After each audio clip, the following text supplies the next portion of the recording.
Welcome back to another episode of Derek and Bethany React, where my wife and I react to shows about real estate, movies about real estate, etc. But today, we're watching one that you guys love, and we're so excited to get back at it. What are we watching? Selling Sunset. We are on season 3, episode 7, and the name of this episode is called Two Sides to Every Story. I wanted to. Yeah.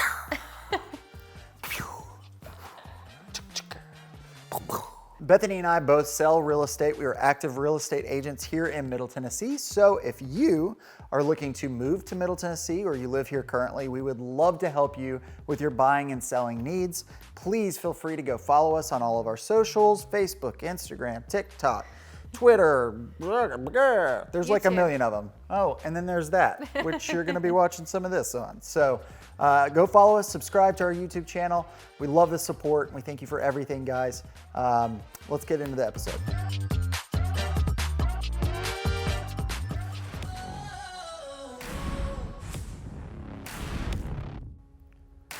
I have to find a buyer for the Stanley house. We just did a $100,000 price reduction, so hoping this is the move that we need to sell. I need something high ceilings, nice open space, beautiful backyard, so. Well, I mean, this is amazing. She's come a long way, I feel like. I agree 100%. She was very good. Gorgeous. It's like an oasis. Yeah. Patrick's client actually lives in New York, but because they've worked together for so long, he knows exactly what he wants. New York. Also about this I did a video about this earlier where I sold a house on FaceTime. I've actually done that multiple times with multiple clients. So this guy right here is helping a client that's in New York, which is the polar opposite side of the United States from where they are. So I think this goes to show that there is a level of trust that has to be there between the agent and the client. Another cool thing is that he is here previewing this property for the client. He's not even on FaceTime, he's not videoing it. He might do that later, but overall, he's here to preview it for the client. And then if the client says, yeah, I think this hits everything on my list, or most of everything on my list, they'll probably set up a preview. Client might either fly out or he'll video it and FaceTime him, it all depends. Or he might trust him completely, where this has happened to me before, where I've literally looked at a property and said, this is everything that you want, showed them via the photos and the video that was online. They went ahead and made a decision, wrote the offer that day, ended up buying that house, and they love it and have ever since. They're from New York too, right? They are. Actually, that's pretty ironic. Yeah, I mean, they bought a house that was $850,000. So it's not a small purchase. What's the asking price again? 2399. The seller is very motivated, and we've had a lot of action, but just no firm offers yet. Not only is the seller motivated, I'm motivated to sell this place. My baby's gotta eat, I need new hair, and I think Patrick's client might be the one. I gotta run to another appointment, so let me go talk to him. I'll let you know. So one thing that it seems like here, because I know this is a TV show, but one thing, if you are a real estate agent, do not show or breathe out that commission breath. She clearly needs to sell this property. She doesn't sell a lot of properties compared to the other girls. She even just said, you know, my kids got to eat, I need to sell this property. She's, even in this specific scene, looks as though she's desperate to sell this property. Seller's extremely motivated. Like, saying that is almost like a detriment to your client. Like, I get it. If you say it confidently, you know, the seller's very motivated, would love to move. Like, if you're saying it that way versus the seller's extremely motivated, and it's a different feel. And me as a buyer's agent would eat that apart. So just be careful not to speak with commission breath. 6,000 square feet. Good Lord. You married? Well, hello. Oh, he just looks like a guy that's about to buy a $10 million house. I'm glad that you were able to come. I know you've been working with Jason for a while, and we just listed this property. I thought it would be kind of a good fit for you. So my client, Oliver, he has a very unique vision, and he's not afraid to tell me what that is. So it'll be that's interesting her to client. find out if he likes Alpine. It's about 6,400 square feet in the flats of Beverly Hills. So when we have our buyers meeting, I'm gonna set expectations, and one of those expectations is for you to be completely honest with us. Don't lie. Don't, because we're gonna know, and it's just not gonna work. We want you to go into a property and be brutally honest. Walk in, you hate it in the first 2 seconds, no worries, tell me. So then we can walk out, nobody's wasting time anymore. Same with the photos. If you see photos of a house that you might fit all your criteria, but the photos look terrible, and you're like, I don't even necessarily want to see this, I might try to at least get us to see it in person, but at least you're being honest with me. I need you to be honest with me. So for her to say he's an extremely honest person, he's going to say how he feels about things because he knows what he likes, what he dislikes, etc. That's huge. I would love to have a client like that. So sometimes it takes a moment to discover, oh, I didn't know that I hated that, but I hate that. Or I didn't know That's true. that I needed a XYZ. But now looking at it, I need that. Like, you know. Yep. So it does take a little bit of time sometimes. You don't know what you don't know. So if you've never looked for a house before, you might not know, oh, I really can't stand the cabinets being that low. I would rather have cabinets to the ceiling in the kitchen. All those things, that's all about it, like she said, the discovery. That takes time. You just got to see properties and make sure it's going to be a right fit for you. I talked to my client. The house is great. Fits everything about the LA lifestyle, everything we've been looking for. That's good. But we also looked at the comps, days on market and such. So what he's come up with and told me that I can offer is 2275, all cash, Okay. 17-day inspection contingency. Okay. Okay. Let's start. Let's see. I'll make a call and I'll try to work some Okay. magic. She's a newer agent, so she may have comped this property inaccurately, which is not great. Typically what I would do is, even now sometimes, I'll have my broker look over those numbers to make sure that it looks good as well. So it's a second set of eyes, not just mine, because I might think a property is great because of XYZ, but my broker says, oh, you know, really, if you think about this, this might be whatever. So she very well may not have priced the house right, or the seller was like, I have to have this number, and no matter what, this is what I have to sell for, which is a lot of times the case. So if that's the case, she took on the listing. Obviously, she got him to drop price 100 grand. Now she's about to have to go to him with a little lower offer. However, cash is still king. So he says it's all cash. It is a lower offer, but it's all cash. Yeah. That's great because that eliminates your financial contingency. That eliminates your appraisal contingency. It does eliminate a good amount of things that's good for the seller.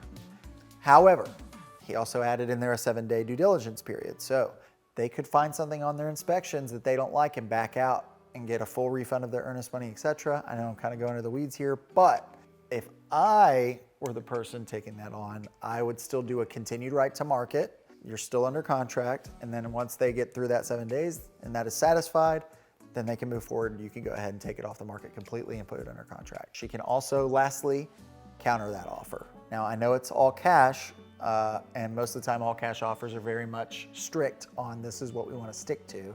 But there's nothing wrong with countering. There's nothing wrong. Right now it's a verbal offer. It's not even in writing. So you can counter back verbally and say, how about we go to this after she gets off the phone with her client. So let's see what happens. Okay. So It's less than 100 good grand news. more. Now I know we can get this deal done. But because of the upgrades, all of the renovations he's done, the comps in the area, he's not comfortable with that offer. He wants to come back with $2,340,000 and a 10-day contingency. My buyer's in New York. Let me check, see what he thinks. He's pretty quick usually, so. Okay. He'll take it. I just sold a freaking house. Yay. Was that her first one? Yeah, I don't know, Good for but her. huge deal. I definitely said 7 days. Oops, I meant 17. Ultimately, that's great. So coming back on a counter offer, like I said, that happens a lot. That's a huge deal, especially for somebody to offer low. Cash offers are always gonna offer low. If they don't, that's just weird. But most likely, 90% of the time, if I was to put a number on it, they're gonna come in at a lower offer than what they can actually afford, or even what they're willing to pay for it. So always try to counter if you can. You guys all know the situation with Fennel that I put them under, where they were kind of under the gun, and they had to use the concierge service to fix up the entire house and then get it sold immediately. Yeah. They did exactly that. We got 3 offers in the first 48 hours. That's Wow. We were on the market at 3,699. We're in escrow at 3,650, Wow. and we have 2 backup offers behind it. So that house That's is incredible. sold. Amazing. 48 hours. Nice. So after a home is updated like that, you need to set some right expectations with your client and just say, hey, most likely because of what we're gonna price the house at, which is gonna be competitive, and based off of the renovations that we've done to this house and the upgrades, you're most likely gonna get multiple offers. Now, setting that expectation is important, and then it's what do we do with those multiple offers? So for instance, if you take multiple offers and you have 3 in the first 48 hours, you can sit there and say, okay, what's the best? You go through, we talk about it, we figure out what's best for your situation, etc. And then you have the ability to do what's called a backup offer.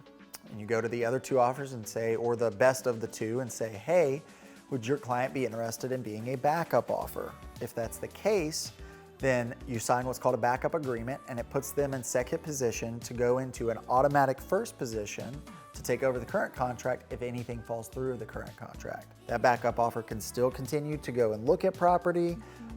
If they decide that they want to buy a different one, that's no problem. They just have to send notification saying, hey, we're buying a different one, and that completely nullifies that backup agreement. And then you have the ability to go to the third offer and say, hey, if you haven't found a house yet, would you like to be a backup offer, et cetera, et cetera. They did a great job. I think that's like textbook real estate sales for listings is you use your concierge service, you upgrade the property enough to where you're able to sell it for even more money. You're able to sell it a lot quicker. You're able to get backup offers after backup offers. I mean, that's textbook right there. That's awesome. And they did a great job decorating and everything. Oh yeah, teamwork. Yeah.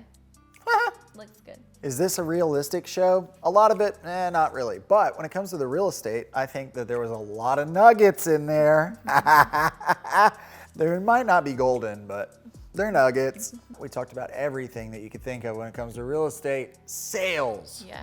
Which is cool. That's my favorite part. Listings. I love listings. So if you want to list your house, you let us know. We would love to help you.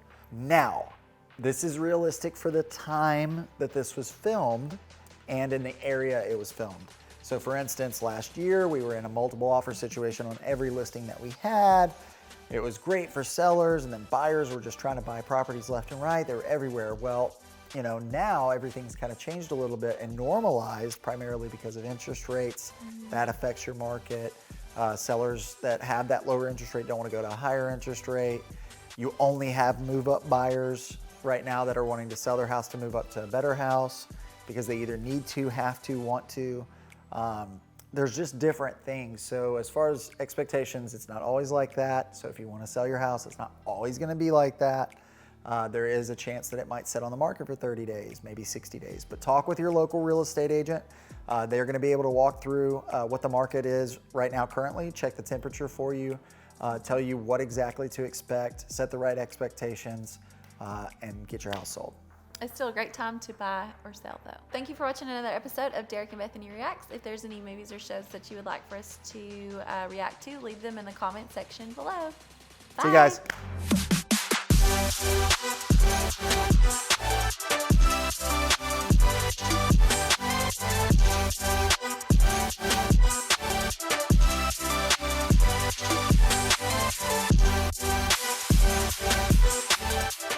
Welcome back to another episode of Derek and Bethany React, where we react to episodes about real estate on different TV shows.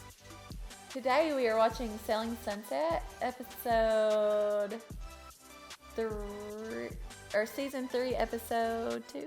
I don't know what we're watching. I can't see it. Episode 7, season 3, episode 7. Okay.